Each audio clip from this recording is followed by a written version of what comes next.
Hey, everybody. Welcome to the Game Junkie Show. And today we're going to talk about what makes games good. So I'm joined today by Pucho, who's from the One Up podcast.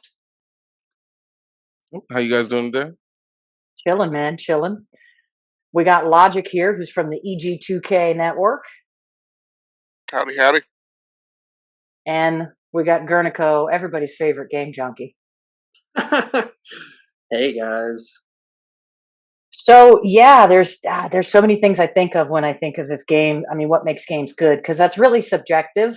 But I know this little brainiac group of panelists I have on today, so it's certainly to get much deeper than that. Logiq, when we were recording episode 20, you said something that was really interesting, and I think that I definitely would like to start there. You put something into perspective for me. People who have never created anything don't understand all the time that it takes. They don't understand all the efforts. So it's really easy for those people who've never been in that situation to trash something and just say, like, the Game Junkie Show is just fucking garbage, not understanding the work that I put into it, even though this is like totally low budget, not very professional, right? So I think I kind of want to start there and ask you to talk about that a little bit more, because I think it is relevant to people kind of understanding the perception of why people trash on games and maybe why they shouldn't, because they don't understand it from the creative standpoint. Yeah, so trying to circle that around, like the notion of like what makes a game good. I think, in the pre-show, you guys were talking a lot about like the opinions that you see on the internet and different people you interact with and kind of how they come at things. And I think we've talked, many times about how part of the problem is people come at things in the binary, right? Which I know it's kind of hypocritical to hear me say, because quite often, sometimes because of a work thing or even just in subjective talk around like these artistic matters, I will often like try and hem a person into a corner and say, okay, we've talked. Now I want you to make a choice, right? It's A or B, right? But that's because we've come at it from a very wide angle camera view and then driven it down to a point where now we're down to like the final two elements.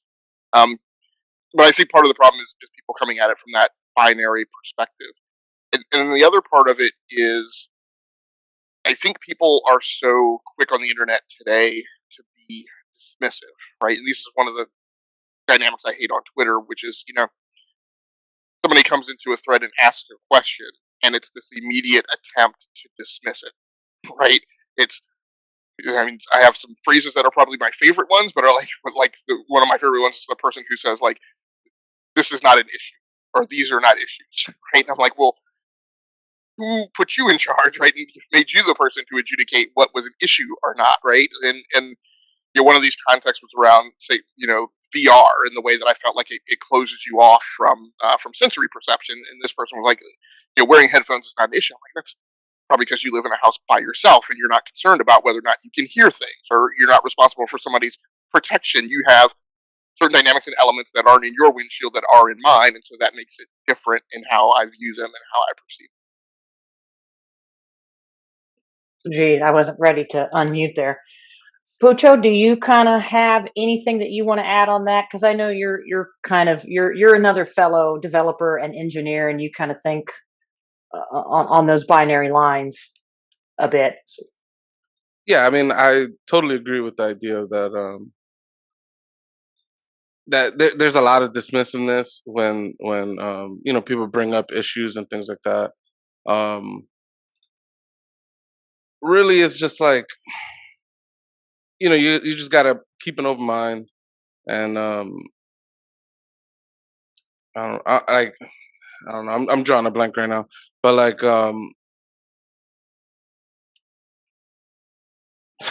It's okay, man. yeah, I'm sorry. No. I mean, blank there. It's hard to follow up after Logiq said that, because that's like a pretty good blanket statement that really does kind of cover that. So well, if I can jump in, so probably the problem is I left Pucho without a lot to work with. But good job, Logiq. Yeah, sorry, because I didn't loop it back. So back on the topic of, again, why is it pertinent that a person has not really been involved in the creative process in their judgment of like what makes a game good. And that's one of the things is that because there's this effort in this in this plane in which people try and be so quickly dismissive. When you've been a creative, you understand that there's 99 different ingredients in the recipe that went into a thing, right? And when somebody gets like super wrapped around the axle about like the control scheme or this one little piece of art, like to the fruit conversation we had a few weeks ago, right? And like that's the thing they fixate on, and you're in your head as the creative, you're like, yeah, dude, I spent like 5 minutes on that. Like that, I was concerned about these other things that I felt were much more pertinent.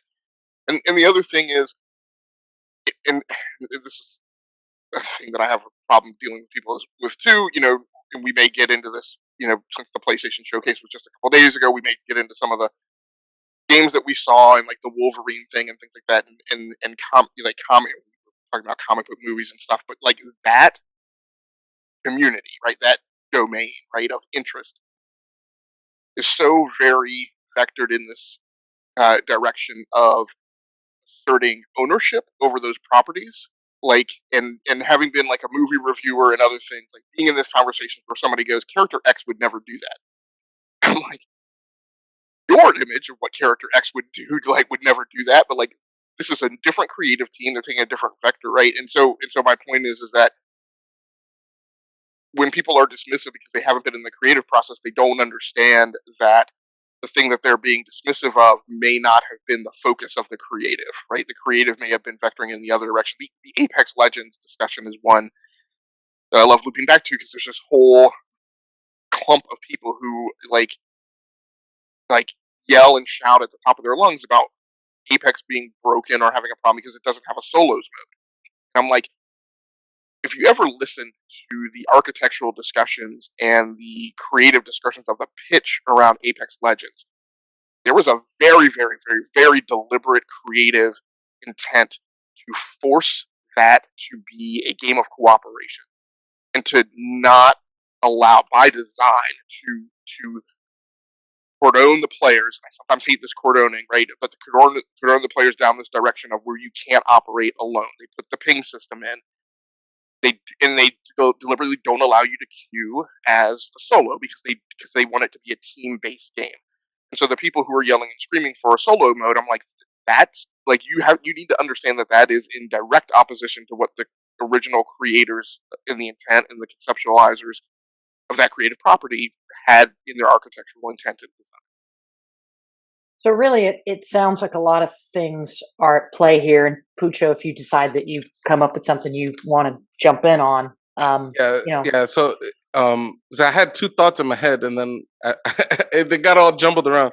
But so one of the things that came to mind immediately was just like when you, especially like a Hideo Kojima game, right? Like at the end of those games, the credits roll for like 10 minutes. And you're seeing hundreds and hundreds and hundreds and sometimes thousands of names scroll by.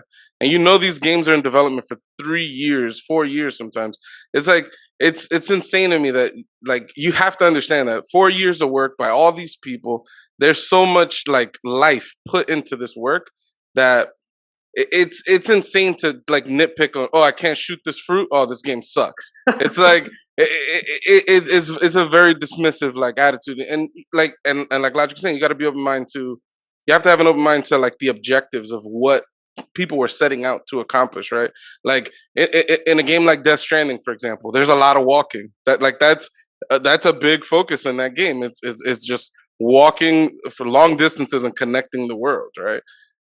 For a lot of people, that they're gonna look at that and say, "Oh, that's a walking simulator." Even though there's guns and there's shooting and there's combat and all these other things, the bulk of the time is spent walking, right?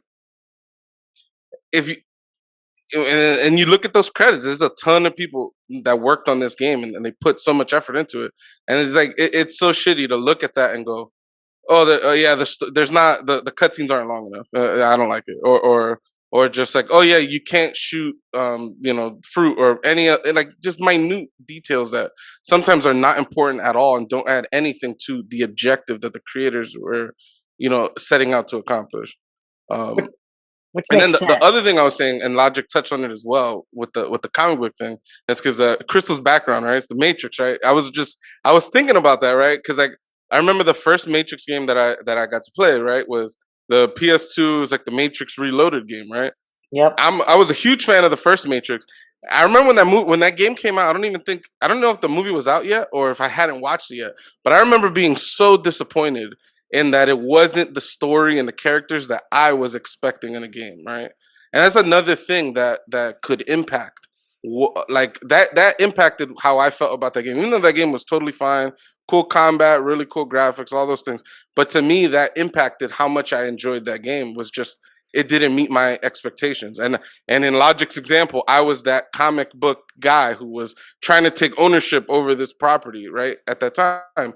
And that's a thing that could shade or color like people's experiences. Even though, again, no one set out to make the Matrix One the game; they were setting out to make Matrix Two. But that's not what I wanted in the game at that time. And it's just that was my short sightedness in that moment. And I've done that before, where my own hype for a game made the game worse. I mean, there's Ghost Recon Breakpoint. I was super excited about, and it didn't end up being a very good game. That had a lot of bugs, but my hype and what I told myself it was going to be was drastically different, and I was part of the problem and not properly tampering my expectations there. So I think if we can look at something and say, well, these things aren't ideal in my opinion, it doesn't make the entire game bad. There are a lot of games that I would say I don't like the games and I didn't enjoy them, but I can't say the game was bad. That would be a lie. That would be objectively unfair and a complete lie. So go ahead. Oh no, I'm sorry. Go ahead. I just, before we jump into the really fun positive stuff, I just want to say that all opinions are subjective, and we all have a bias, and it's totally okay, but be objectively fair. Even if you really hated the story in The Last of Us 2, that's okay. That combat was really fun. It was a beautiful world. It was detailed. Don't take all that work away from people because there's some elements that you don't like. Like, just, be fair about that. So let's have a go. Can go I ahead, add Gurni. something too? Of Yeah, course. I think like that's the thing. It's like gaming. It just needs to come with a warning. Like everything is subjective, because like even the crappiest game in existence is gonna be somebody's jam. Somebody's gonna like it. And I think like that's the thing when we have something so complex as a video game. It's got design elements where people are using literal programming and coded language to make things come to life. But like that's the amazing thing, is there's so much technology that goes into the games that the simple fact of like just being in front of your TV and having electricity going through all the silicon in your machine to create images on your screen is mind blowing. But like it's like what we end up critiquing is the thing that's made out of this mind blowing medium. So it's like it's such a layered medium where it's just layers on layers on layers on layers. You got music, you got writing, you got graphical stuff. You've got, I mean, like even if a game has good graphics, it could still have like not very good design. There is a feng shui to the way an environment could be designed. I mean, like Uncharted is a great example of a game, in my opinion, Uncharted 2 specifically, where that game makes you feel so smart because you're not really overthinking the traversal mechanics, but it's just like it's intuitively happening as you're kind of like you're looking for these points in the environment, and that's incredible design. And I think like that's the thing, is just it is such a subjective medium that it's like music, like country music. I'm not a fan of country, but I know that there is good country music for somebody. Like I believe that every genre can produce something great, but I'm not a fan of country music. So it wouldn't matter how much talent the band playing country has. I simply can't jive with country music. It's just not my jam. So I think like sometimes if you don't jive with something, it can be it can be such an oversight to not just appreciate the work at all. And I think like that's the thing as gamers, there's not really an academia for this thing. Like, I mean, there is, but it's not readily available. Like it, I feel like games have gotten to the point where you could have college courses on them to educate people to appreciate them, like appreciating paintings or high art. But that's the thing, is most people that play games do it just for casual entertainment, unfortunately. But the amount of work that goes into it, the amount of brilliance of mathematicians, physicists, like the physics in Half-Life 2 are mind-blowing for such an old game. There's always just something to appreciate, I think. And I think that to sum it all up, it's entirely subjective, 100% subjective. So no opinion is fact. And no matter how much we say that, I say that a lot, like fact, but like no opinion is fact, unfortunately, especially in this medium. But so I want to pick up something Gurni mentioned that I really appreciate. The reference to academia about how to critique a thing, and I think that's present for certain art forms, and maybe in a very general sense, it's there, in terms of journalist courses and whatnot, for just being a generic, critic, so to speak. But this is one of the things that I get concerned about too, in the way we render opinions on the internet and on Twitter, is we, just like you were saying, like you don't, and Crystal, you were saying too, like a certain degree of, I would hope, going back to this concept of, what does it mean to be a good gaming citizen of the community?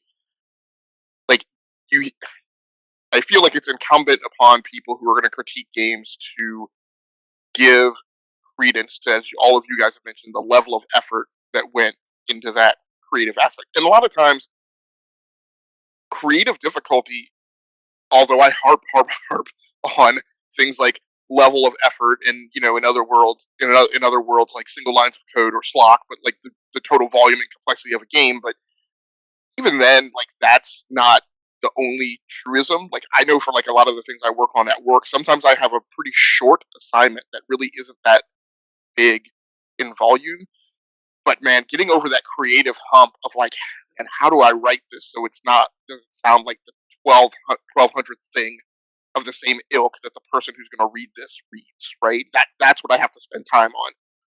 So, in the analogy is, it's going to sound maybe silly or less than video games, but there was a point where I was a hardware and tech reviewer, and I had been working in video games, and I was going to pivot and I was going to review comic books, and I literally took and I understood that there are creative teams in comics, and they spend time like putting a book together. It takes it takes anywhere from a month to 3 months, right, to put a comic book together. We think of it as this very low grade thing that doesn't take a lot of effort, but it takes 1 to 3 months depending on the team and their relative proximity to each other and all that kind of stuff.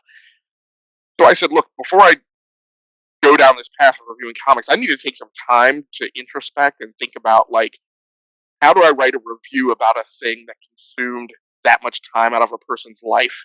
And how do I write a review such that even when I don't like a book, I find something positive to say about the book, right? And I build this whole schema, right? Because I was going into a writing regime where there wasn't like the structure of like an IGN review framework, right? When I was going to have to create that on my own. And I spent like a year, like not publishing to a website, but just writing onto like my Facebook account, right?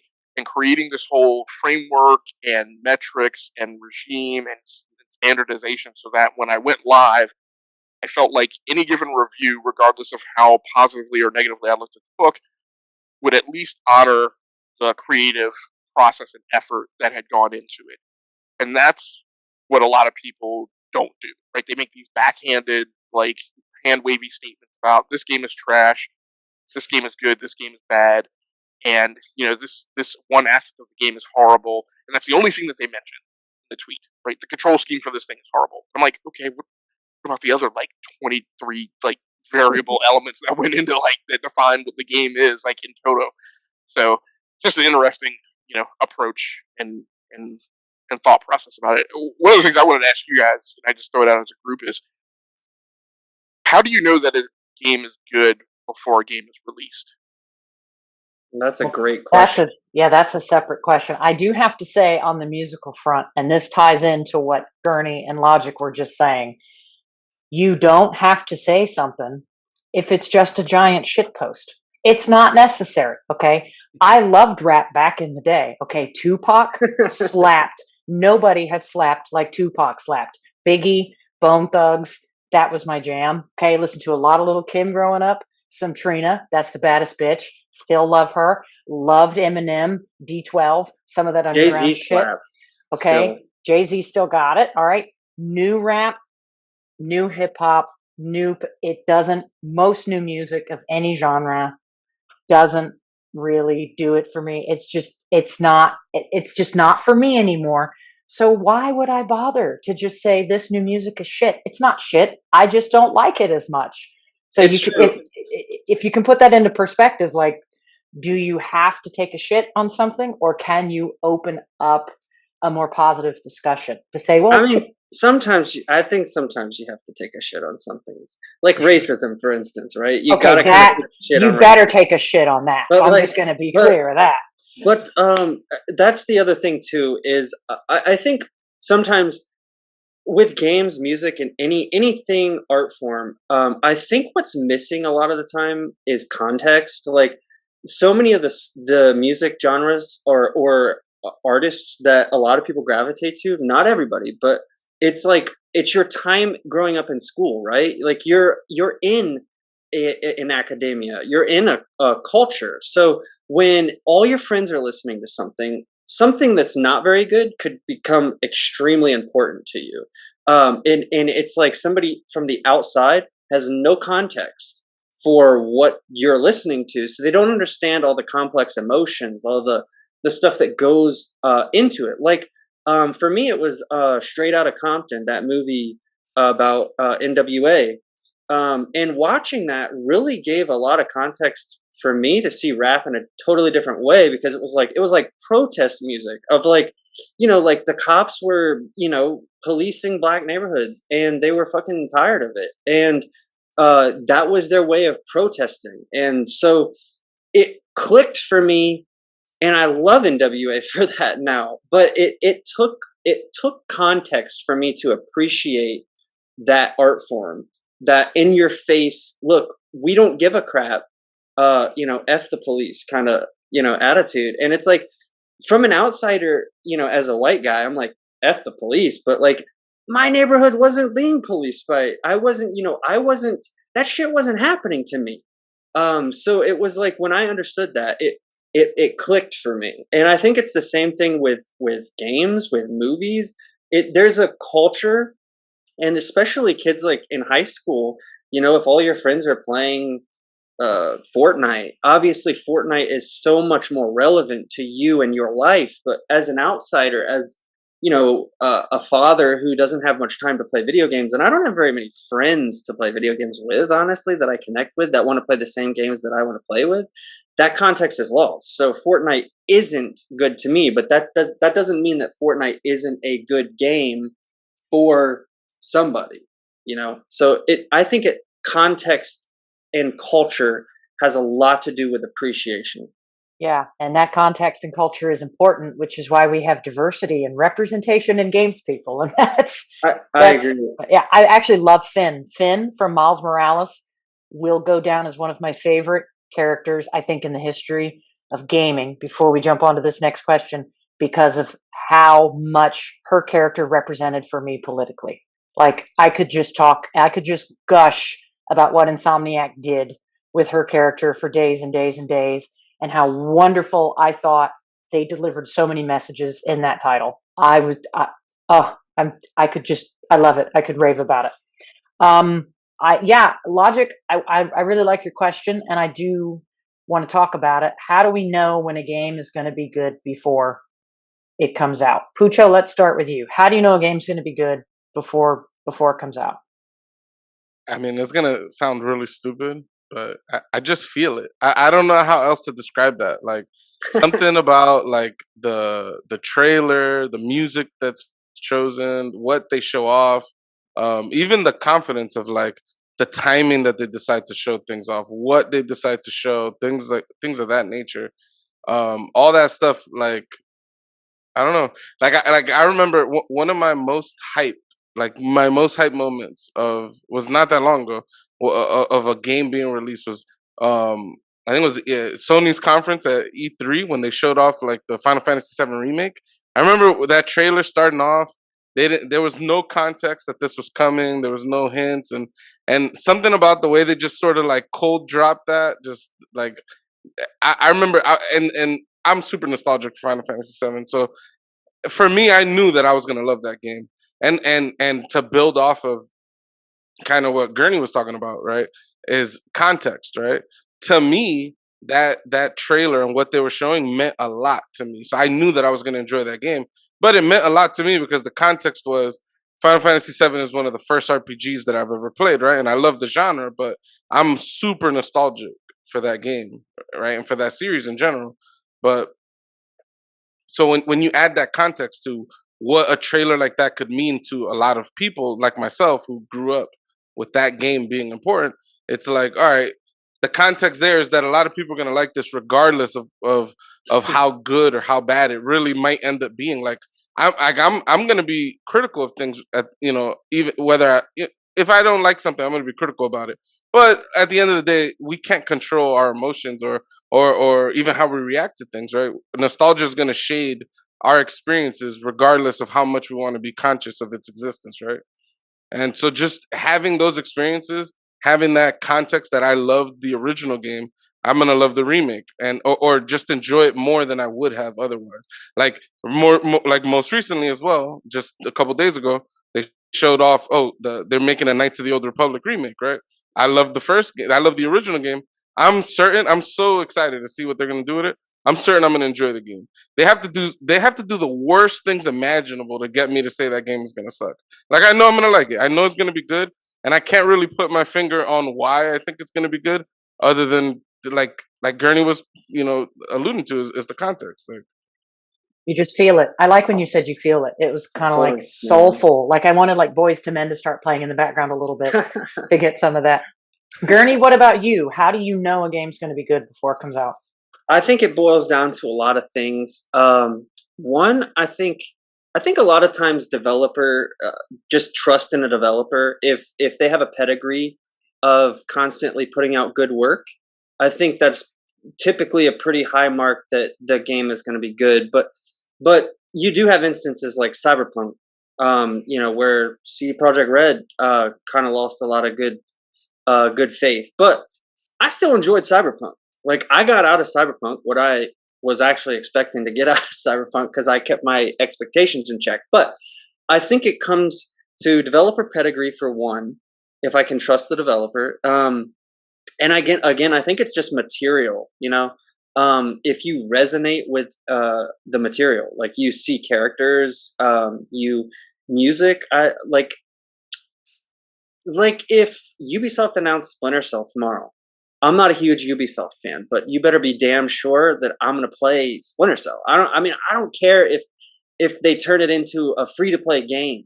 I'll be pissed, but I'll still play Splinter Cell because I love Splinter Cell. So I think sometimes it's just what content is this game offering? Like Wolverine, you guys know that I've got kind of superhero fatigue, but like seeing Wolverine made me excited because I was like, that's the kind of content I want. Like, of course I want to, shove my claws into somebody who deserves it. And, and I want to be angry. I'm an angry 33-year-old white kid, or boy, whatever. So I resonate with Wolverine. Like taking out that aggression, that catharticism. So to me, and it's Insomniac, has Insomniac really made a bad game? So like you got Wolverine as a character with Insomniac. Like how is that? Like that doesn't compute that it would be bad in my brain. But so I think developer pedigree versus, the content, characters,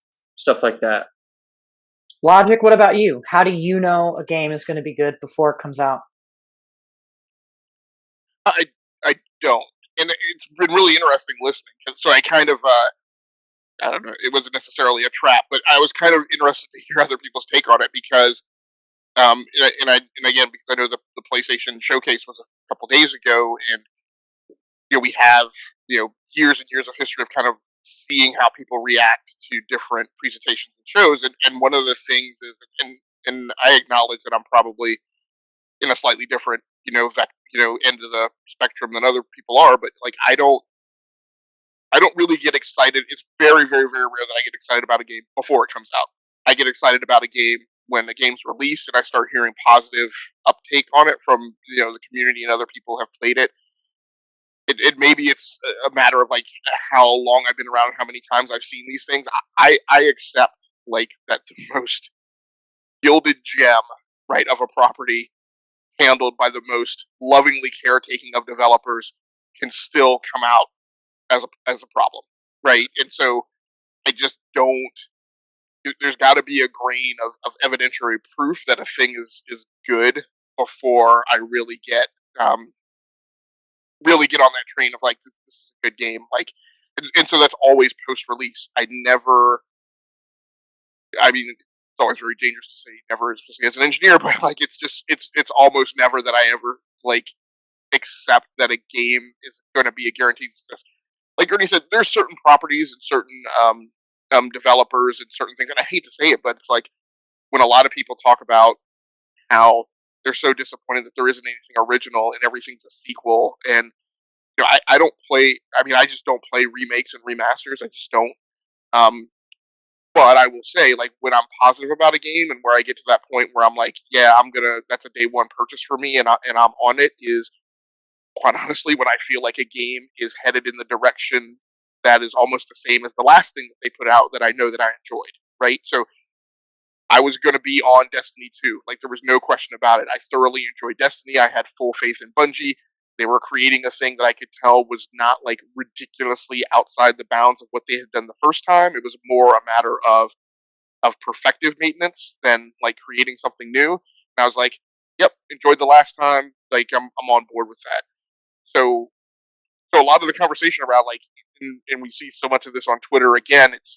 And I know people are excited. I know that it comes out of love. So I hate feeling like I'm being critical of it. But I'm just a person who's not in that spectrum of like I almost never say that that's a day one purchase for me. I almost never say this is a guaranteed like winner or sale. If it's Insomniac or CD Projekt Red or whomever. Like sad thing is from an industry perspective, we've seen a large number of our hero development shops like have lost their mojo, right? Yeah. As of their last few releases, CD Projekt Red, Bethesda, Activision Blizzard, okay, and more specifically the Blizzard side. Ubisoft.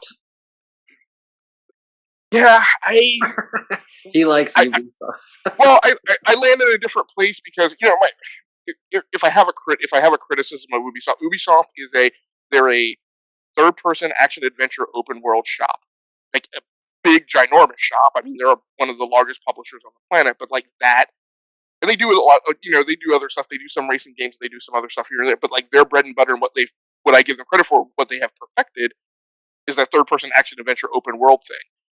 It is relatively formulaic, but again, if you're like a person who that's like I love living in the Division 2, I don't know that I need a ton outside of that. I know that it has problems, but that's in my wheelhouse. So there are certain elements that are problematic with Ubisoft, but I'm okay with a large part of what they do. I often say like I'm like probably one of the people who should have gotten like the Ubisoft Plus subscription or whatever, because I probably easily spend $130, $185 on them a year, and it's probably justifies the cost. But it's okay. We all do, I think. For me, I think I do. I actually do this a lot. I go day one. I do that all the time. Day one. I think for me, I just trust myself. Gamer, know thyself. I trust myself. I trust that I've been playing long enough that for the most part, I have a good track record of staying away from the stuff that isn't in my wheelhouse. and consuming the stuff that is in that niche that I like. And sometimes I pigeonhole myself into certain types of games, but I like it so much that I don't get bothered by it. And there's certain developers and certain genres or certain sequels that I feel like I'm pretty confident I'm gonna like this because of who it's coming from or because of the way it made me feel last time. So that's at least what I myself do. But can I pick at that? Because I think you and Gurni mentioned a couple things. Like so there's I know for me, like there's games that are in my wheelhouse, but I will acknowledge that those may not necessarily be good games, right? Like not necessarily not good games, but like I might really like the Division 2, but I may not say the Division 2 should be game of the year, right? Or and this is where I get into arguments and trouble where somebody who likes a Sekiro or a Souls game, I may say yes, that game's good. I don't necessarily agree with you that that game should be game of the year because I have some feelings that that category should also reference things about like the wideness of appeal, right, for that given title. But so how do you guys feel in this topic of like what makes a game good? How do you guys feel about your judgment and perspective of things that are not necessarily in your wheelhouse and where it's acceptable for the bias for a given genre, right, or a given maybe even a given expertise, so to speak, right, plays in your perspective of what makes a game good and how that compares to other people's thoughts? Well, I always try to be fair. Objectively, I have to be fair. If it's not in my wheelhouse, it doesn't mean it isn't a good game. And I've loved a lot of games. I loved Cyberpunk, but a lot of people could say that is not really, it's not a bad game, but it's not a good game. So I feel like I'm pretty good about being able to be fair there, and I'm willing to try things. Like I did not think I could be sold on a walking simulator, but I said, you know what? I'm going to be open-minded and buy the director's cut, and I'm going to go into it with an open mind and try to finish the game. I'm going to play my first FromSoft game in January. I'm trying to open myself up, and maybe I love it and decide to like new genres and developers, or maybe I go, I really tried. It was with an open mind. These games are great, but it's not for me. Is that what you're looking for? Is that kind of the question that you're asking us? Yeah, it's definitely of that. It's definitely in that area. Like there's a lot of opinion, like the media renders where they will talk about a game being like game of the year, right, or just something super special, and I'm like, okay, but that a lot of what I do in the games that I play, right, is I look at the games that are like well regarded, right, across the industry, and then I play those and I determine, okay, is this game well regarded and something that I like, or is it well regarded and something I don't like? And when it's something I don't like, I will point out, hey, yeah, we're saying this is a good game, but here's the type of gamer that it may not be a fit for, right? Like like for instance, Red Dead Redemption 2, right, which I know is a favorite amongst this cast, right? There's certain kind of what I think of as quality of life and logistics things that make Red Dead Redemption 2 problematic for me. Like being in camp when you hit that invisible wall when you walk into camp And you're and forced to you walk. at that and you can't run and sprint and get around and do what the hell you need to do so you can get out of camp and get back to the game. I'm the type of gamer, and I know myself enough that drives me batty, right? And really, given all the artistic beauty, and again, back in this plane of like give credit to the games for the things that they do well. Incredibly beautiful world, wonderful tapestry, amazing environment, great dialogue, incredibly well scripted, equivalent of anything that we've seen right in a movie theater. But the time I spent putting on a wagon wheel, which is not a skill, but is a thing that I had to do, which was never reusable for me in the game from an experiential state. Sucked up time, and then being in camp and the way those kinematics work in camp, like those things, like dragged me out of the spectrum where I couldn't some of that other stuff. So, but that's an instance where I go, okay, the industry's saying this is a great game. I play it, I grade against these things, and I say, hey, this game is probably good, but these types of gamers or these people who are given over to these types of behaviors and perspectives, it may not be a great fit for. And that's where I have to think about like how the bias of my perception, right, in both positive and negative ways, right, takes a different perspective on a game and puts it in a different bucket. And then I got to talk myself through, with my other co-hosts on my main podcast, how do we talk about that game at the end of the year, right? Is there pushback on the notion that somebody's going to designate that as their game of the year? And granted, we don't do here, but or right, or is there a conversation that the artistic quality of that game overrides those biases? I've never thought of it that deep, dude. I'm just going to tell you right now. I play what I want to play, and I don't pay attention to the rest that much. I don't. I don't know. I just if I like it, I like it. If it doesn't win any awards and I still love it, I'm fine with that. I'm fine with. I don't know. I just like what I like.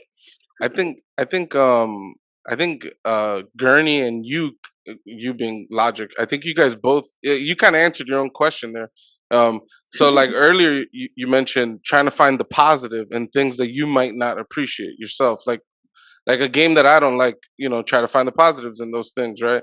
Gurni said he doesn't like country music, right? I happen to be in the same boat, but like I know how to play guitar, right? So when I see these country guitarists, and some of them are amazing, like they do some crazy shit, right? I don't like the music as a whole, but I could appreciate that whatever that person's doing, it's maybe beyond my technical expertise, and it took them a long time to hone that craft, and there's something there that a lot of other people appreciate as well, right? So there's it's something that's well regarded by other people that may not be me, and there's still some things that I could find within that I could appreciate. And then, like you said, you have to self-reflect as well, right? You have to say, okay, I have my own biases that either color things positive or negative, right? And then you have to say, okay, so I have a bias for this game that I really enjoy. um Maybe I do need to speak to, these rose tinted glasses I have on are making me look past some of these things that would piss off a lot of people that may not like the fact that you could only walk around camp. You know what I'm saying?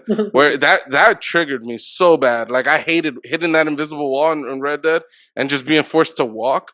But it also added something to the game, right? It kind of made the camp felt like kind of lived in, so for people that are seeking that like the connection with all the NPCs, it kind of forces you to walk past those characters might make an interesting remark that makes you kind of stray from what you intended on doing, right? If I was able to just sprint right through the camp, there'd be a lot of little moments that you wouldn't be able to appreciate with the characters, right? So it kind of goes back to the objectives of the developers. It goes back to trying to find that little thing, right? That's something I appreciated in the game, even though I hated it at the same time, right? I hated having to walk, but I loved the fact that like I'd walk through and I had a moment with like John Marston's son, right? Like that was cool, right? So like it's all trying to find the positives in things, as well as in your case, I've not done much reviewing, but if I were to review something, it'd be trying to notify people that, hey, this is a bias I have, and I'm overlooking this thing that may bother you, or I have a bias against this type of thing. But I know a lot of people that like this stuff, they're going to be able to overlook this. It's not a big deal. Right. I feel like you need to be upfront with that type of stuff and just try to be open minded to, the fact that other people love having to walk through the camp, even though you and I hate it. Right. So then I have a question for Gurni, because Logiq said something, and I didn't realize this until he said it. I've never looked at Game of the Year or somebody else's review and been swayed by that. Sometimes I've agreed and thought, yeah, that was really good. That would be my game of the year too. And other times it's like, no, not that game, this game. What are you doing?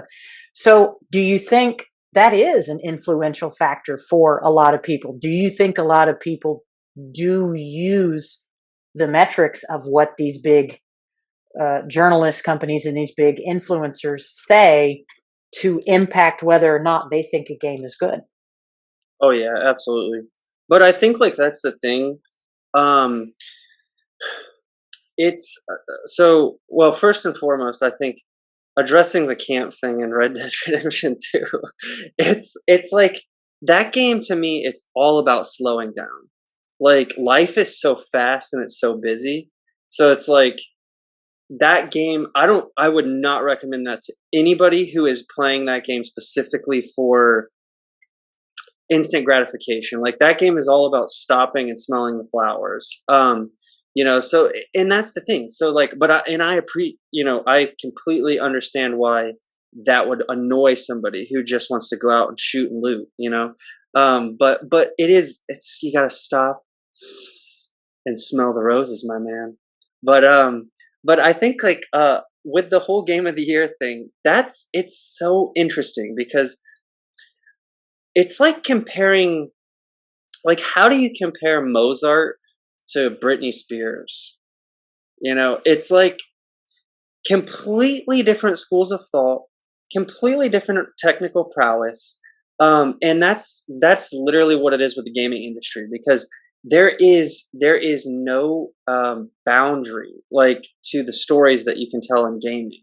Um, and I think like that's why I myself can get frustrated. It's not that the games produced aren't magnificent. They are, but I don't like it when things get stuck in a rut, when it's capable of producing so much more. So I think for me, like a game like Hades is a great example. That was IGN's game of the year, right? So I was curious. Everybody talks about it. Hades isn't my kind of game, but there are things about Hades that I like. Like I love Diablo. I think Diablo is more of a long form version of what Hades is, but Hades is perfect for the person who just wants the Cliff Notes version of a story. Whereas like you go in and you're playing Hades and it's that instant gratification, man. The stuff is popping off. The characters are always coming up with fresh dialogue. It's constantly giving you fresh stimuli, but the environment that it's housed in is all very similar. Like it's procedurally generated, so you're coming at it from different angles that keep it fresh. But it's like if you see the strings, it kind of defeats the magic for me. So that's why like I would prefer something like Diablo, but I absolutely understand the design that goes into Hades that makes it so incredible. Like the endless dialogue and voice acting is amazing. So I can appreciate Hades for just that. I can appreciate Hades for the combat, but for me, it's like the design philosophy is what I don't like about Hades is always starting over. But in the same breath, I love the Souls games. But to me, it's like the Souls games appeal more to my mind because like the world is so much more alluring, like in my opinion. But like that's gonna hit, like if we're all just different fans of different kind of music, like I mean, that's the thing. Like Mozart and classical music, Beethoven, all that stuff, it's incredible if you know how to appreciate it. You catch all the different melodies going on, you catch the contrasting emotion of the music. Like when you understand how to interpret it and to process it, then you can appreciate it and then begin to see its brilliance. But if you have zero understanding of how classical music works, it's going to be boring as shit for you. And I think it's the same thing with something like The Last of Us. Like people love to shit all over that game, but like, how do I know it's a good game? Because people still talk about it. Even if you're crapping on the game, you are still talking about it. Like it has stayed in the public conscience strongly for so long because it's a piece of art. Like it's provocative. It gets you thinking, it gets you talking. So in my opinion, that's a good piece of art. Maybe it's not a game you enjoy or like, but you're still talking about it. So it must be good enough to still talk about. Right. So the bias thing. I mean, I was just playing Far Cry. Okay, so like, I'm not a huge Far Cry fan, but I also think Far Cry is really fun. But it's to me, Far Cry is empty calories. Like, yes, there's a part of my brain that's being incredibly satisfied by taking down the different encampments and approaching them, but there's no there's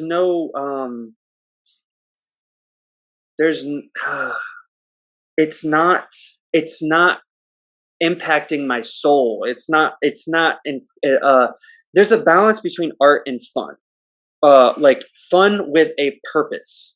And I think like that's the thing. It's like it can become numbing to continue to do the same thing over and over and over again without feeling a purpose to do it.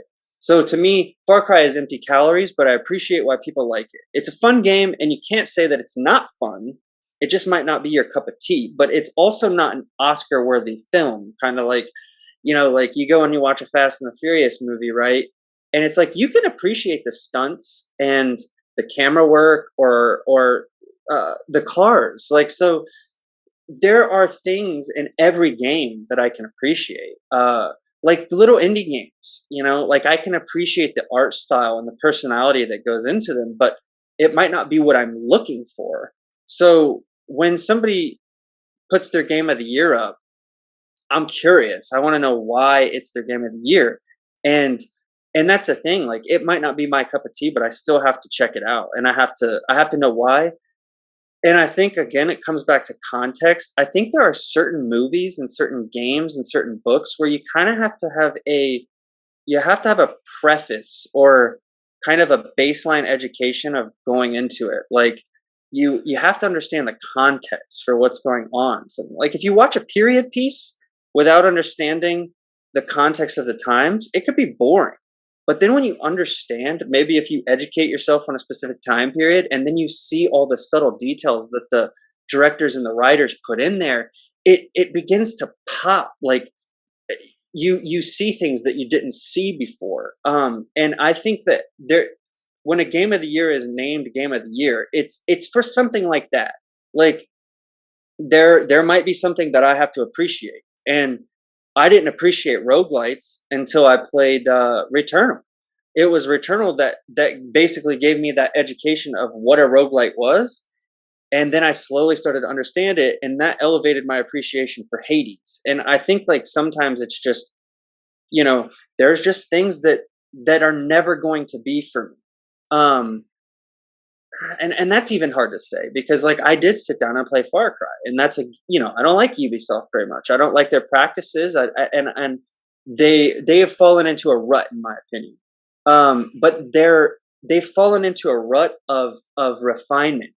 They know what's fun, they know what works, and they've refined it to a science. Like they know how to get that dopamine flowing in your head. And so to me, it's just that's a pure dopamine experience. But for me, I'm the kind of gamer, I need something that's going to last. When I turn the game off, I want to continue to think about that game in a way that's going to illuminate me, that's going to make me see reality in an invigorating way. Like The Last of Us 2 does that for me. Like when I played it, it made me think about more than just the game. It made me think about race relations. It made me think about religious ideologies and how people could have like a great example, the WLF and the Scars. They're both these militaristic groups in that game, and they're both more similar than they realize in that game.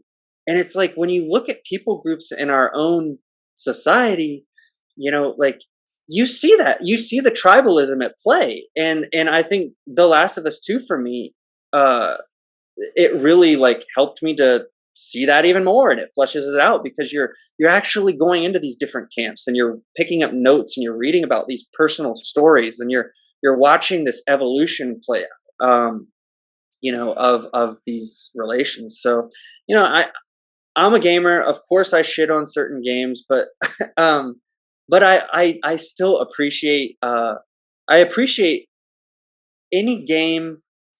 Again, it comes to country music. I'm not a big fan of country, but I can appreciate the talent. I can appreciate the art form. But it's some stuff is just not going to be my jam. But I think that everyone should stay curious. Just stay curious. Stay open to new experiences. Totally. Open-mindedness is really where it's at. So then let me ask you this, Pucho, I want to ask you this because I didn't really think about this before. Game of the year is a bunch of choices coming from various boards or organizations. Do you think it makes more sense? Like if I compare it to I don't know much about how those award shows work for movies and shit, but I know they have like categories like best action film, best romance crap, best funny shit, best like I don't know. They have the categories, and then I think, if I'm not mistaken, they have shows you how much I love movies. If I'm not mistaken, they have one like overall best film, and I don't even know how they determine that. Does it make sense to compare apples to oranges when people are looking at game of the year? Because you can look and see so many different types of games on so many different types of systems. So are people maybe looking at it perhaps in an apples to orange comparison when maybe they shouldn't? Um, I certainly think so. I think there's a lot of games that you just can't compare. The same way there's a lot of movies you can't compare. And like Gurney said, how do you compare Mozart to Britney Spears? Like Britney Spears does it for a lot of people that won't, that don't dig Mozart. But like you can't say Mozart's bad, and vice versa, right?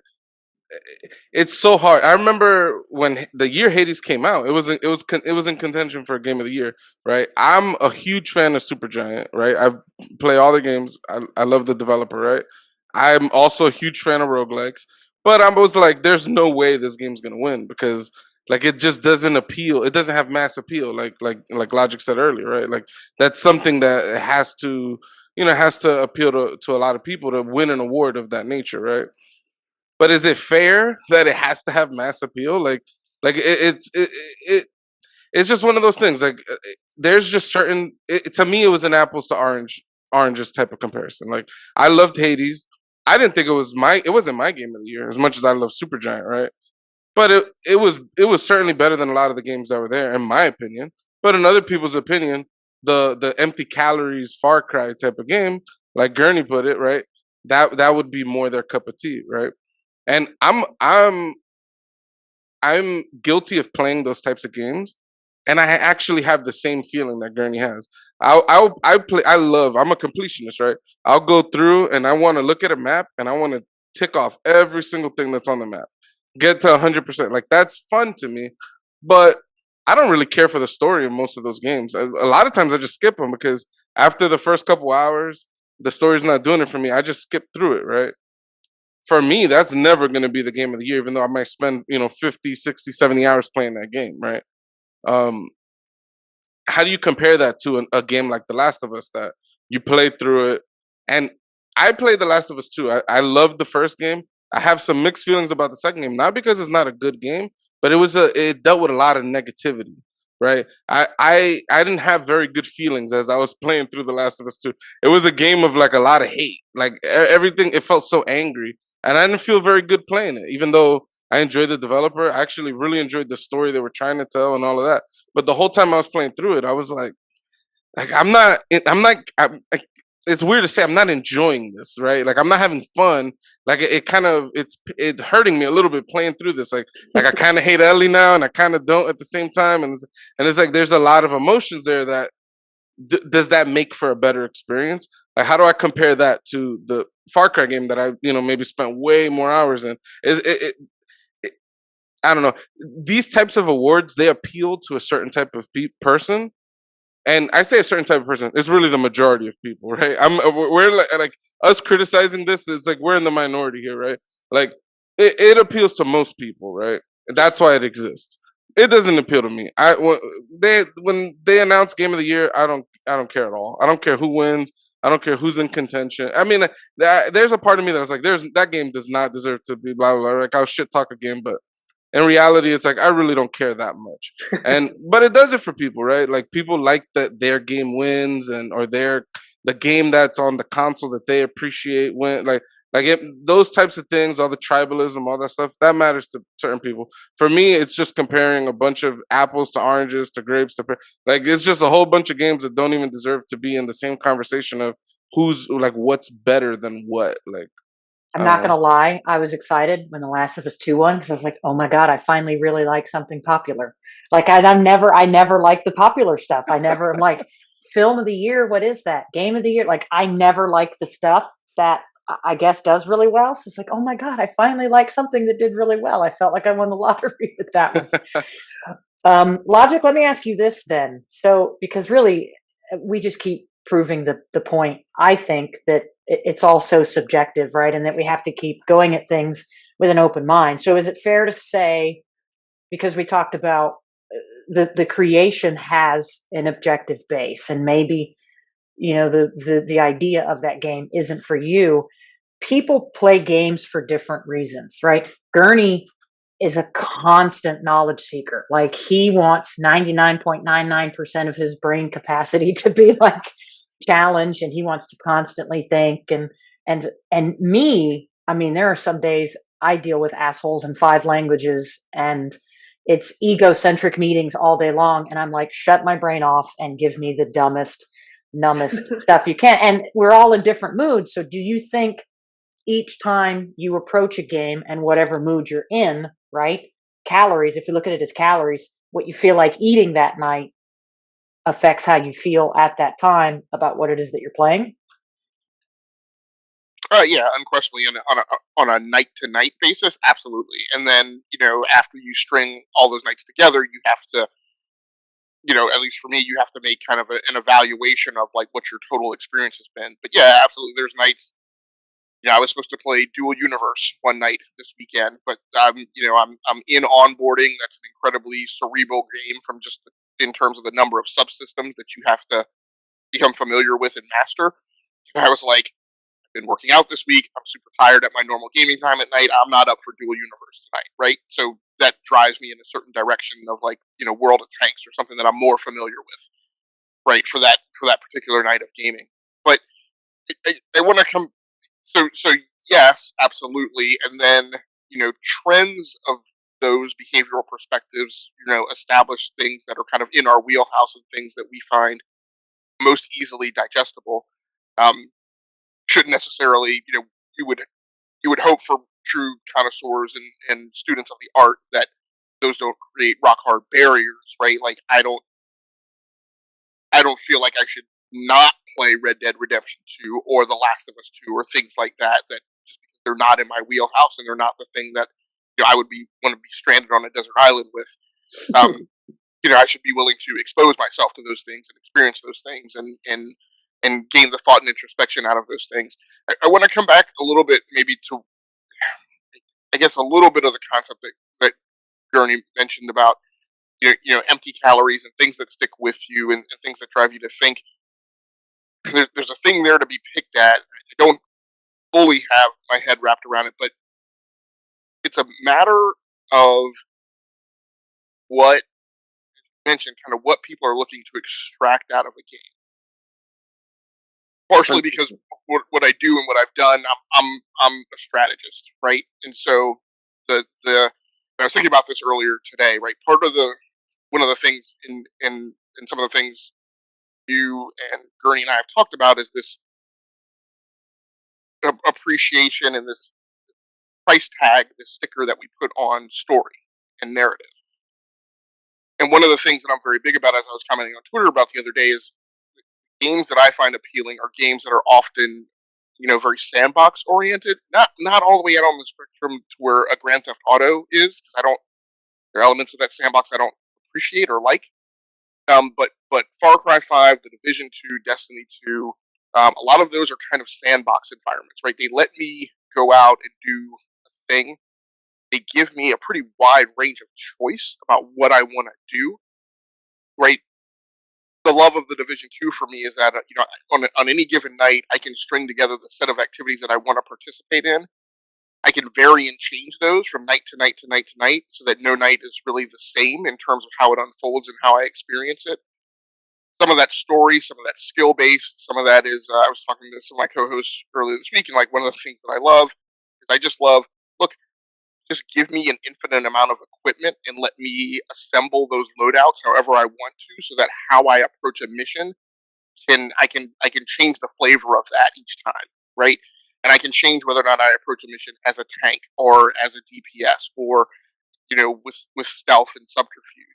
And then I piece together a lot of that story in my head, in my own narrative, right? I don't necessarily always want it transmitted to me or to be cordoned down that path of the singular narrative. I think you guys saw the Twitter thread that I had the other week when I talked a lot about Sid Meier's Pirates, right? Which is that sandbox environment and that story of me being a pirate ship captain in the Caribbean, right, was different each time I played through it because I strung together a different narrative, kind of out of my own choice. And so a lot of what's empty calories and what drives you to think is highly based on the things that we're trying to extract out of a game. When I play something like a Far Cry or of other kind of games, like a lot of what sticks with me and what I think about when I'm going to sleep at night is, if you've ever watched like Queen's Gambit and she's looking up at the ceiling and she sees the chessboard right on the ceiling, that's a lot of my time at night, right? I see the different strategies unfolding and the different approaches unfolding and the different things that I'm going to try and the different loadouts that I'm going to assemble and the different ways of approach that I'm going to take to a given tactical situation. And those are the things that I go and experiment with the next night in that sandbox. So for me, they're not as much empty calories as the things that I'm looking to extract out of that experience is different. And there's a topic there to pull a thread on and to nitpick at a little bit more, because that gets into this drive of, well, then kind of what comes out on the market and what may or may not be appealing, to different types of gamers and different in different different plural word I'm looking for, and across different spectrums, right, on different platforms. So yeah, I can't figure out how to pull the next level of trying to pull that apart. I think I understand what you're saying. Can I go ahead, piggyback on that real quick? Yeah. So the thing too is, like, I think with Far Cry in particular, like I'm the same way. Like I think like sometimes, a game like that, like it's like your own imagination is like the boundary of how much fun you can have sometimes. But I think for me it comes down to the enemies in Far Cry. It's like when you understand how to conquer them, they don't really pose much of a threat anymore. So I don't feel that sense of like tension to make me want to act in more creative ways if I can just literally go around the camp and pop them all in the head with a silencer. Like it's just like you feel too powerful. Whereas like I would love if I played a Far Cry game, but it had the same like the same enemy AI as like The Last of Us. Like where every kill feels weighty, where every enemy, see, like that's why I like the Souls games. Like every enemy can freaking kill you. Like it doesn't matter how many times you've bested it or how good you think you are. That starting area, you can still get killed by that first enemy if you're not focused. And so for me, I would love, and this is why I like Splinter Cell, I would love a Far Cry that's just more challenging, and not just challenging by like making enemies spongy and harder to kill, but challenging that they can just kill me in one instant. Because that puts me in this mindset to where I really have to focus, pay attention, really look at my tool set, and really do some like incredible things. And I think like Metal Gear Solid did a really good job of the Far Cry, that same Far Cry formula, but it added a little more of that intellectual appeal where it's like, dude, like, cause I get it, man. I do love Far Cry, but it's just like, you can only watch this dude fall in the ragdoll physics so many times. Like I want him to do something different. I want him to die in a different way, which I know that sounds morbid, but it's true. Is gamers love violence, and we're lying to ourselves if we don't think that we do. And I think like that's it. I want a Far Cry, but with more AI and more creativity into the enemies that I'm fighting. I want it to feel weightier, but because I think like there's so many tools sometimes in Far Cry that you just don't even. You're like, okay, I'll use the bazooka, but I don't have to use the bazooka, but I'll use the bazooka just because it's fun. Or, I'll throw this C4 on this bear and send them in and I'll blow up. It's like, it's fun. You're doing fun stuff. You don't have to do it though. The game doesn't challenge you to need to do any of that. You're just doing it because it's fun. So I think if there's something that I would want more out of Far Cry, it would just be more engaging, like AI, I suppose, or tougher enemies. Make me use my tool set. So then let's talk about this. as because we're getting kind of close to that point to watch on time here. Let's kind of close out and have some fun to talk about what we do think, right? Our own opinions, right? Our own subjective opinions and biases. On top of what Gurni just said, what do we think are really cool things that we think makes games good? Pucho, what is something that for you, holy shit, it makes a game good? I mean, it's gonna sound super general, but for me, I personally just gameplay is the main thing that I enjoy. So I love platformers. I love shooters. A game like Far Cry, like I love those games. I enjoy playing them in those moments because they feel tight. They feel good to play. The that aspect. That's usually for me what drives me to play a game again or to continue playing or to pick a game up is if the gameplay just looks tight. That's generally the thing that I shoot for the most. Um, Story, all like graphics, all that stuff. All those things are secondary to me when it comes to what I enjoy playing. For me, it's mainly just how good does the game play, or it's really just that gameplay loop, really. So Um, can you can you tell me a game that you've played where you said, holy shit, like the gameplay is phenomenal? Off the top of my head, It doesn't have to be the best. Yeah. Just Or just like I mean, the last game you played that you said, holy shit, playing this is phenomenal. right. So sorry. So the first game that jumped in my head was Bloodborne, right? hell yeah, man. And not right. And I'm not a huge fan of the Souls genre in general, right? Like I Demon Souls is okay. I actually enjoyed it a lot recently when it just came out on the PS5, and I haven't played through any of the Dark Souls. I only played Bloodborne and Sekiro, and I love those games. But those are really my experience with the Souls games. Bloodborne, what I enjoyed the most about that game, like Gurney said, is just how challenging it was, how focused you need to be, and really that starting area could kill you, right? It's as you play through that area, it's not how, there is an aspect, there's RPG mechanics, so your character does get better, but really the game is how good do you become, how well do you remember these areas, how well um do you remember patterns, and it's just learning, getting rid of that little fear and the anxiety of running through areas.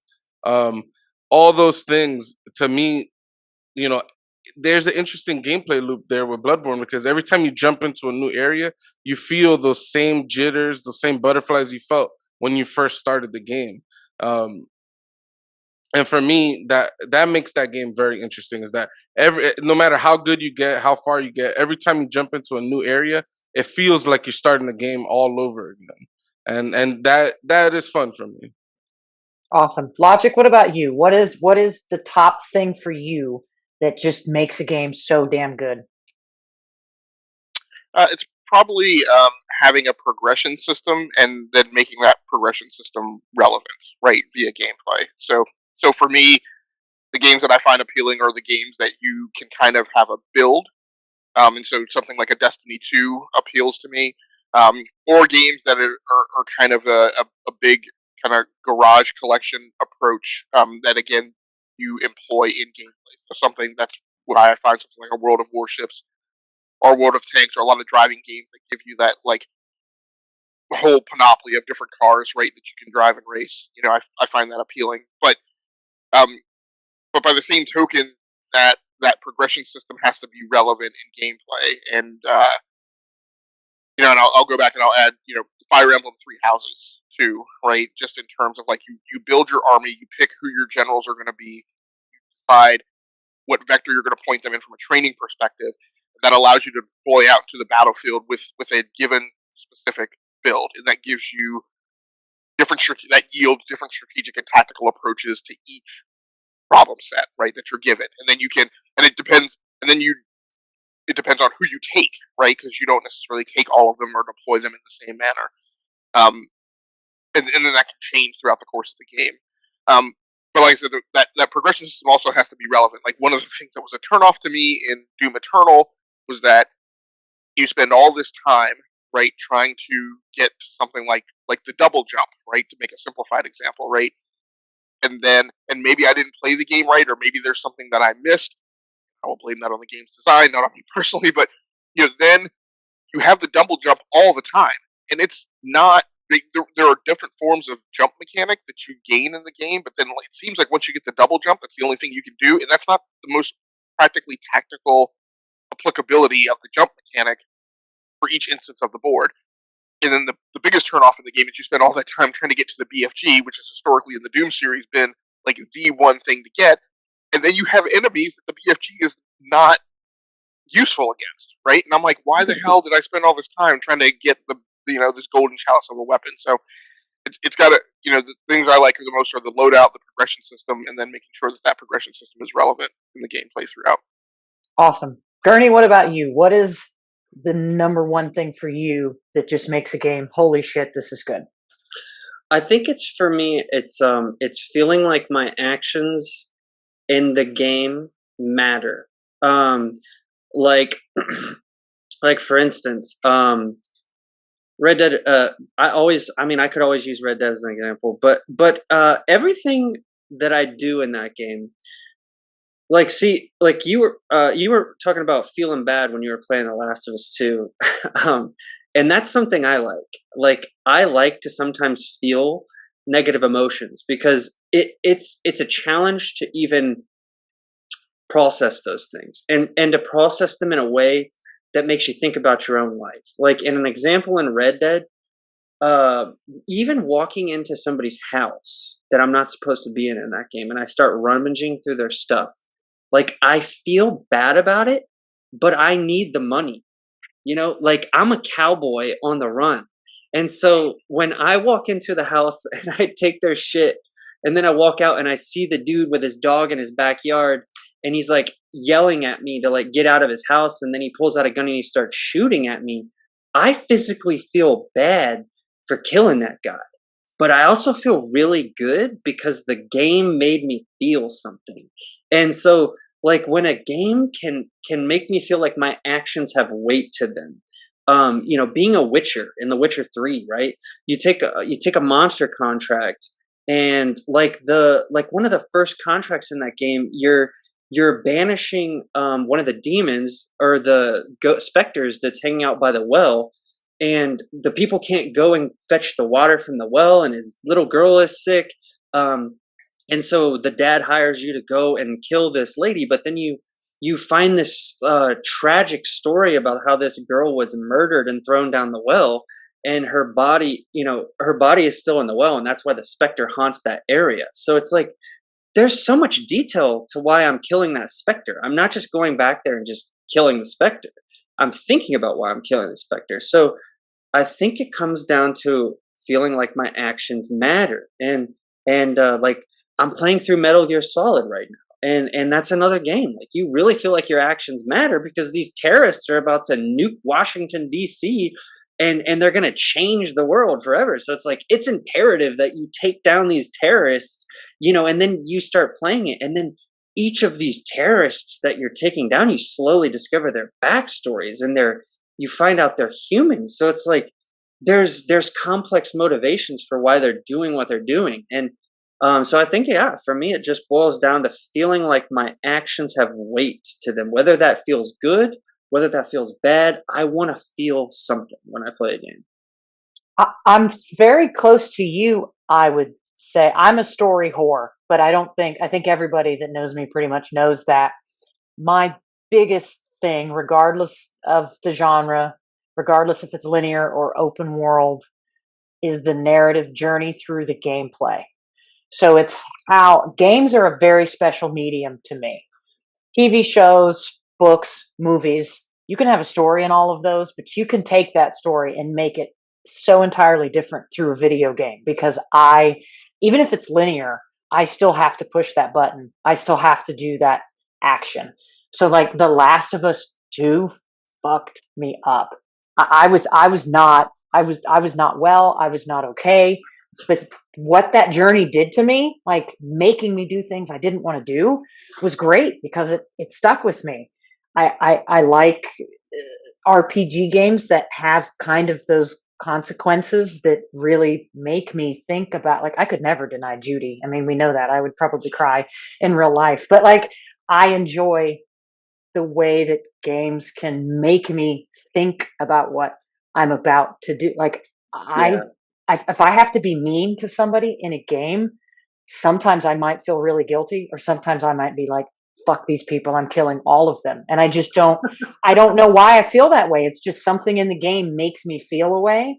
And having to do that it's just really, it's really special for me. It's just, I fucking love it. Like Horizon Zero Dawn, I could not, I could not go to bed until I figured out, okay, who am I? Like, I have to solve this. I just had to go on this binge and say, I can't sleep until I figure out who I am. I just, so those moments for me, however you want to define it, is what I live for in gaming. I just fucking love gaming. I just fucking love gaming. I want to ask you one question before we wrap up. Yeah. But before that, I want to make one comment as well.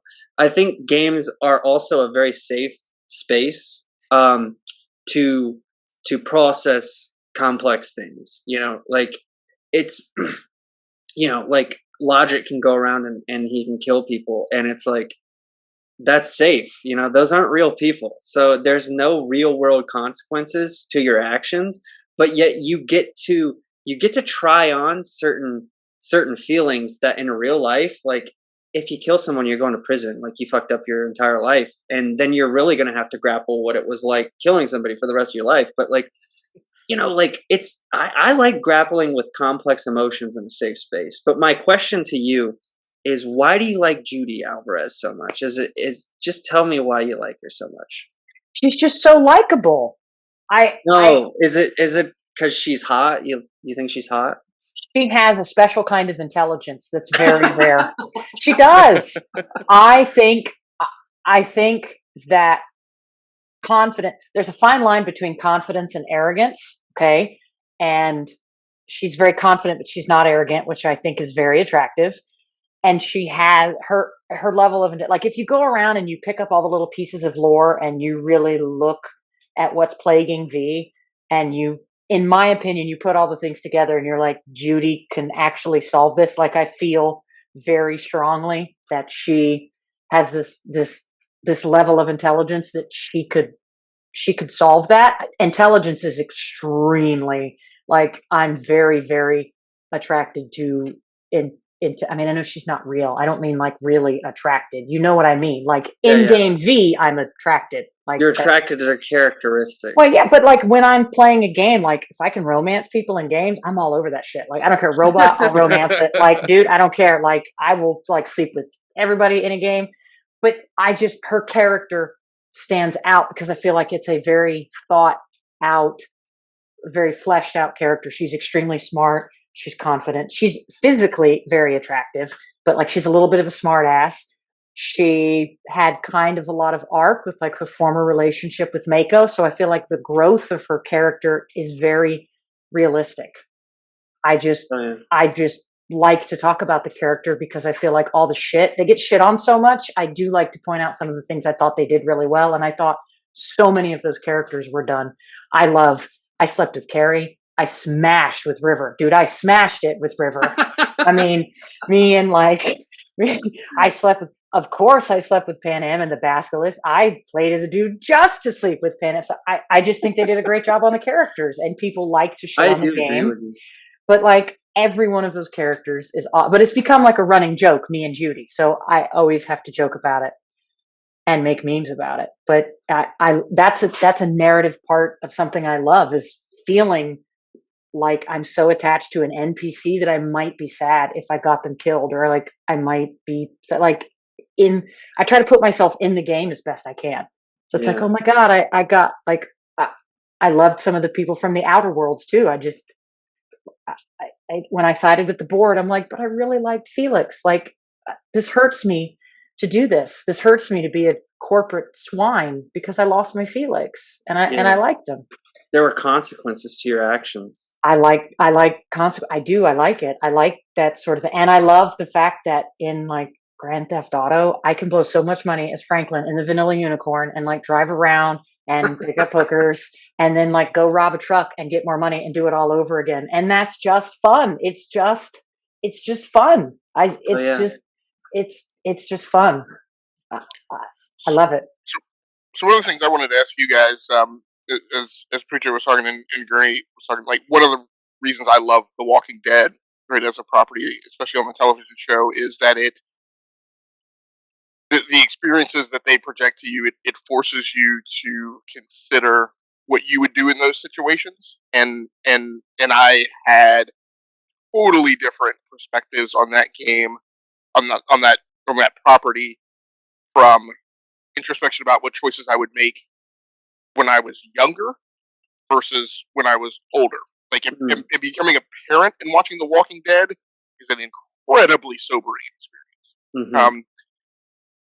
So one of the things I wanted to ask you guys, and then Pucho mentioned Pucho mentioned The Last of Us Part 2 and not feeling good playing through it, and I think of a lot of The Last of Us Part 2 as very analogous to John Wick, the first one, which to me, the story of John Wick, and it's also the story of The Last of Us Part 2, is if at any one point had the two opposing forces saw a point of stoppage before the ultimate end, then that those stories could have diverged and forked in radically different ways, right? If John Wick at any one point sits down to have a drink with that guy and determine a compromise, right, other than ultimate end, right, different paths could have been taken, and we see that unfold every day. And it's the same thing in The Last of Us 2, I feel like. But so when it comes to those moral choices, right, in games, you guys make choices that align with who you are as a person. Like, for instance, is like in Jedi Academy, I played as a Jedi. I didn't go down the path of the dark side of the Force because I felt like that's the choice I would have personally made. But when I played Mass Effect, I made a lot of choices, renegade choices, right? Knowing that there's a Machiavellian part of me that, you know, if I was in a world like The Walking Dead and I was making choices of like, no, we got to survive, right? I got to put this evil crap down. Like, those are the choices I would make. And then there's times where I just kind of go back and forth and kind of see if I can balance things out, or pick at random or whatever. So I just kind of want to, Crystal, you mentioned a lot about how, you know, you approach games, the things you want to get out of it. And Gurni, you mentioned the things. So I'm very curious as to, in trying to dip that ladle in the pot, like, what choices do you make? We might as well just introduce this as the next episode, because this could be so long. Okay. I actually love that you asked that question. I am very methodical with how I approach RPGs or games like Detroit Become Human or Heavy Rain that have story arcing. My first playthrough is always as me. I go with the first thing that feels ethically and morally aligned with who I am in real life. And then my second playthrough is as vindictive and nasty and just evil and mean and lying and all of the bad stuff. And my third playthrough, because I have to do a minimum of 3, is me being as overly empathetic, not focused on survival. I try to intentionally create different possibilities outside of just always playing the way I would want to make the decisions, if that makes sense. Yeah. For me, I mainly always play as myself. And like you mentioned, it tends to be that like in a Mass Effect type of game, I'm a paragon. I mostly do what's right. But like you said, there's a Machiavellian side of me where I'm like, yeah, we have to blow up this mass relay. Like, it doesn't matter if all the Batarians are gonna die. Like, we need to stop the Reapers, and that's like, that was a horrible choice. Like, in regards to the loss of life, right? But then I'm thinking, in the grand scheme of things, like, this is the decision I have to make, right? So it's really, for me, why I think achievements and things like that sometimes adds a lot to games, because it forces me to step out of what I would typically be. So when they're like, "Oh, you gotta play this evil route," it's like, yeah, that's not me, but it allows me to experience another side to a game that I would have never been able to experience unless I was forced to. And I say forced; it's forced in quotes. I'm an achievement whore, so I'm gonna go and I'm gonna play through those avenues as well. But my first playthrough is always just me. Which is mainly me making good decisions, and then occasionally these super radical things because I think it's what's for the best of society or for the group. And you mentioning The Walking Dead is an excellent example because um, both that Telltale game and even the comic books and even the TV show, it's a series of incredibly difficult decisions. And then when you factor in the fact that like when I first consumed this content, I was like 20 years old. I didn't have shit. I didn't care about anything. And I look at some of the things that these characters are doing, and I'm like, you guys are out of your mind. Like you should do this other thing. And then, like you said, now that I have a kid, I look at a lot of these decisions. I'm like, yo, Rick is right. Like this, I would do what Rick did here.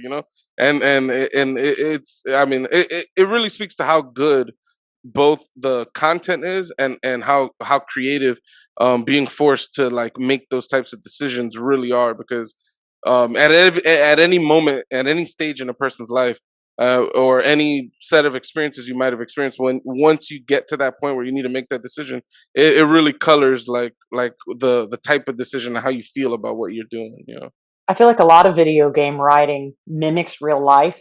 If you look back historically at wars and people who have always been in power, the one thing that will get every human is love, emotion. Like we have head and heart, right? Those were two opposing things, and Some so of us got two heads. yeah. But we make the logical, rational decisions with our head, and our head wants us to survive. But as soon as you throw the heart in there, all bets are off and everything changes. Everything historically. I mean, that's been proven true in wars and I mean through. It's just fuck. I love that about games. I love it. Absolutely. Gurni, how do you answer that same question? How do you approach the decision making? So it's like a balance because obviously I don't make the same exact choices that I would make in real life. I try to place myself in the character. So I try to make decisions that I would make if I was that character in that world. So for instance, Cyberpunk's a good example. Did you meet the father and son who would make the brain dances of like the twisted shit? Where you had to recover the video? Yes. Yeah. So that was one, like, it didn't matter how much they appealed to my emotions, I was still going to chop their fucking heads off. And I did. And I think another example was in Outer Worlds, right? Like one of the first big choices you make is if you're going to shut the town down. And, like the corporation. Yeah. And it didn't matter how much she appealed to my emotions. I was like, this is a rare opportunity for me to see what would happen if I could actually do something huge that would affect the system. Like, we love to talk about changing things, but it's like this was an opportunity for me to see it play out by making a huge decision that was going to affect people, but it was also going to send a huge message. Like I wouldn't, in real life, I probably wouldn't shut down. It's tough. Like, you don't have to worry about real world consequences. So you can obviously flex your muscles in a different way in those worlds. So the Outer Worlds was phenomenal at that, by the way. Yeah, so good at that. Well, very well written. But yeah, so I would say it's a complex. Yes, there are some things that I make choices based on my own decision, but then there are other things where I let my dark side come out, something that I can't really express in society, and it's just kind of a place to let it out and see what happens. So, like as oh my God, it's my favorite game and I can't remember his name. What's his name? Arthur Morgan. Yeah. Like I'm a cowboy. I'm a fucking cowboy. So of course I'm going to put a bandana on and I'm going to rob a goddamn train and knock a few skulls in that game to get some loot, to go buy some cool stuff. Like, I wouldn't do that in real life, but like, it's in a game.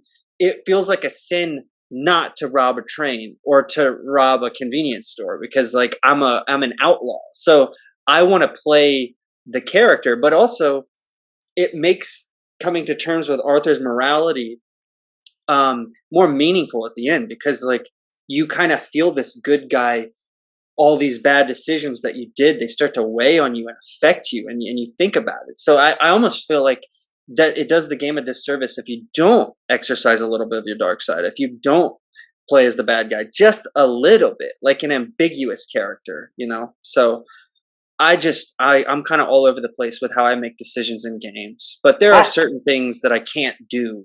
Like I couldn't let the dudes making the video in Cyberpunk live. Like that was a choice that I couldn't do. Like it felt just for me to take their heads.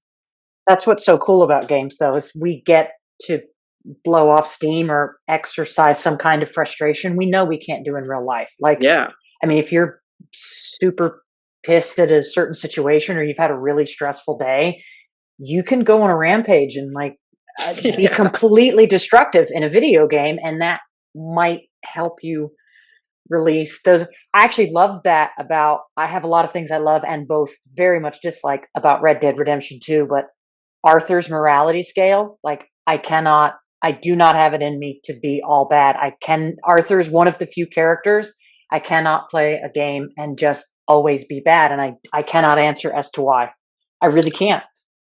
Yeah, I think his morality is so well written that like as his story changes, it feels wrong to be bad when Arthur is clearly reflecting on the choices that he's made. Like it kind of like, if you're continuing to be bad through the whole thing, like I don't want to say you're missing the point, because games should give players agency, but yeah, I mean, it really makes you think. It makes you feel.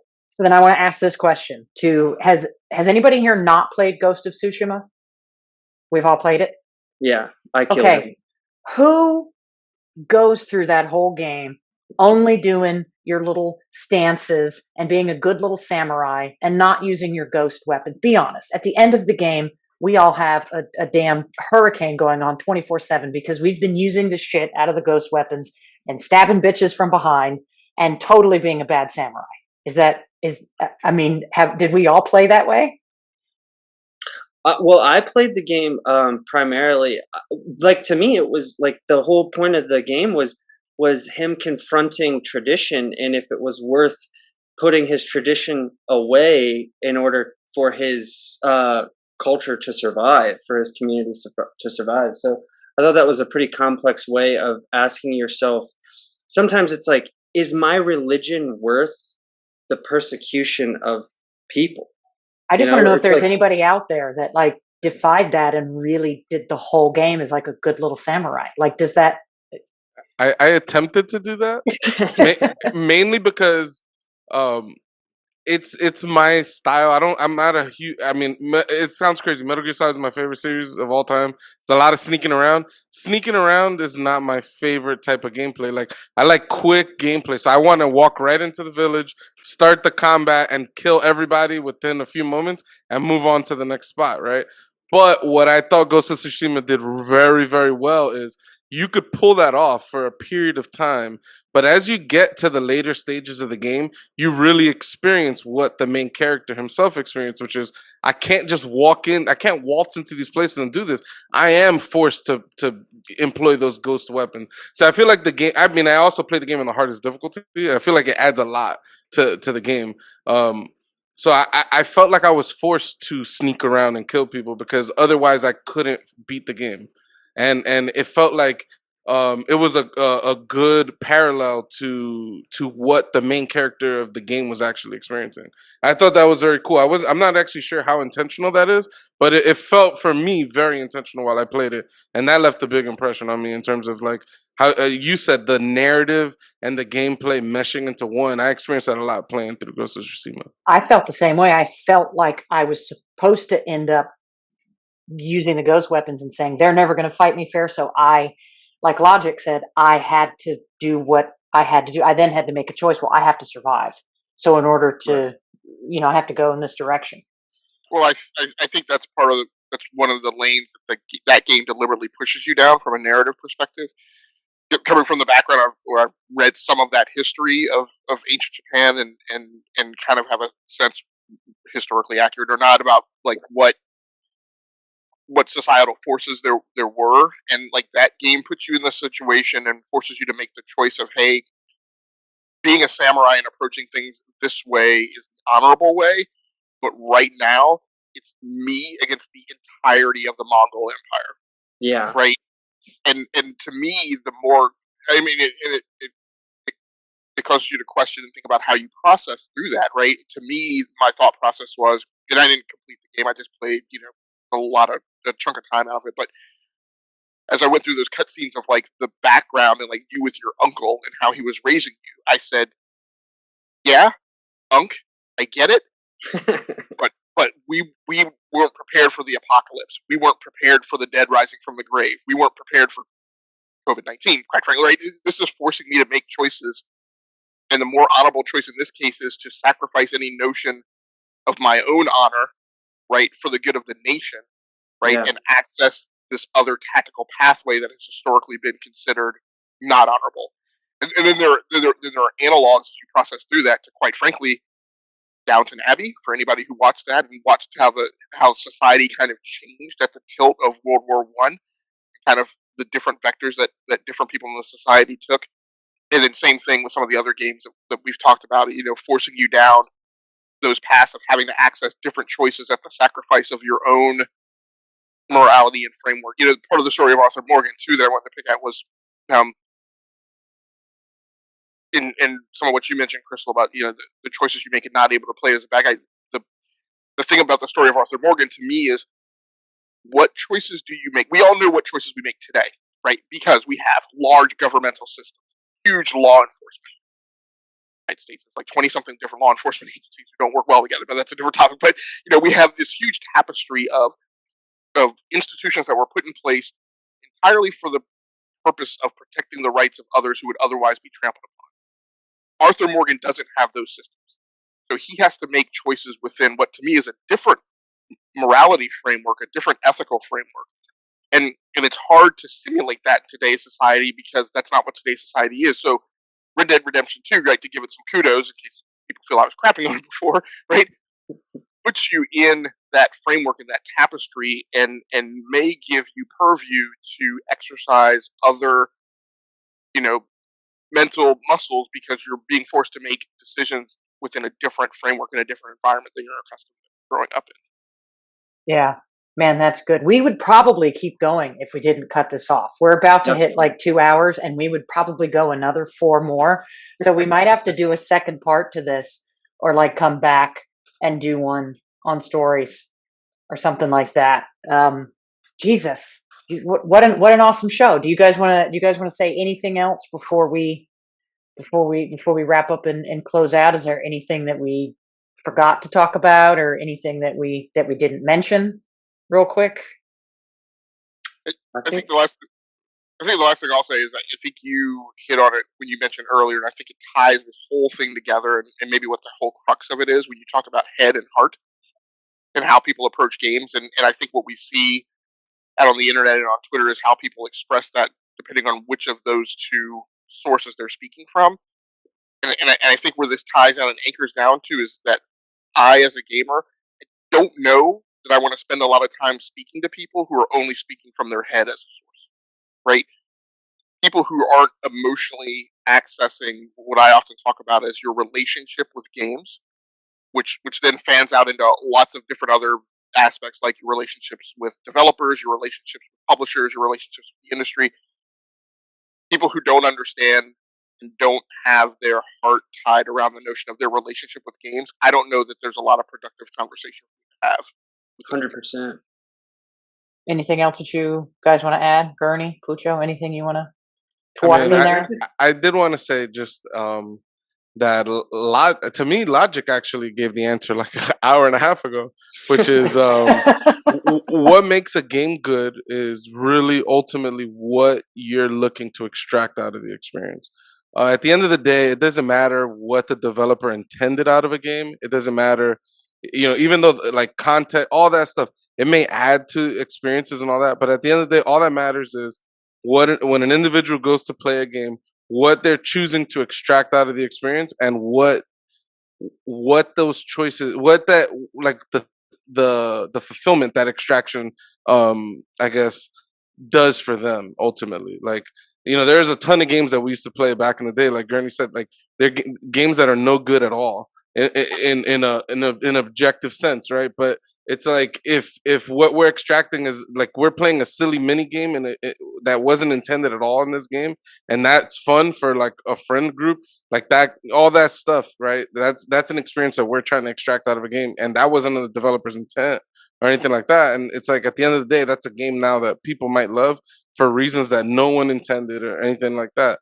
And I mean, it ultimately comes down to just what the experience you're looking for, and if a game achieves that, right? That's what makes a game good for that particular person, even at that particular time, right? Because as life goes on, like what you look for is very different too. So Yeah, and Gurney talks a lot about calories, right? Empty calories or being full, and I think that food is a really great way to look at this. If all four of us went to a restaurant, it's probably not likely we're going to order the same food. It really is this simple. We may get different drinks, we may like different beer, we may get different food, but we got what we liked and we got an enjoyment out of it. And we can still sit at the same table and enjoy that we're eating together, and we have a companionship about it because we're passionate about eating that together and being there and sharing that space with one another, even though we got completely different things. So it really can be that simple. What makes it good? That's entirely up to you. Well said. Yeah, Right. I mean, I don't really think I have too much to add except just, you know, play games, get out of your comfort zone, Like, there's nothing wrong with empty calories. I don't think that anybody should feel guilt or anything like that about the games you enjoy. Like, I understand that Far Cry is very fun for some people, and they look to it every year. And like sometimes after a hard day's work, you want to come down, you want to sit on the couch, and you want to open a bag of chips and chow on those chips, man. But also it's like you got to expand your palate sometimes. It's like you may not think there's good stuff out there, but I would encourage you to open your mind to new ideas, fresh perspectives. Switch it up every once in a while. If you're playing a game, don't just play the game. If the game takes place in a specific period, open up Wikipedia, read about that period, read about what times were like, what was technology like, what was culture and then as you like play that game, like let those details like wash over you. Don't just accept the game, don't just process everything through your filter. Like try to process it through different filters, different lenses, try to see things from different perspectives. But yeah, ultimately just respect developers. They work really hard, and I think it's also okay to not like things, and I do think it's okay to voice your criticisms. But in the same breath, understand that it is real people, that definitely make this stuff, and most of the time they're probably smarter than you are. like in order to make the hardest or the like you even making the worst game on the planet required a lot of brain power to make that shit function. So just keep in mind that just because a game is bad, it was still made by very smart people. Definitely much smarter than I. So, as always, thank you guys so much for watching, and thanks to the guests who make the show absolutely what it is every week, in and out. And we will see you guys again next week. Bye, everybody. See you.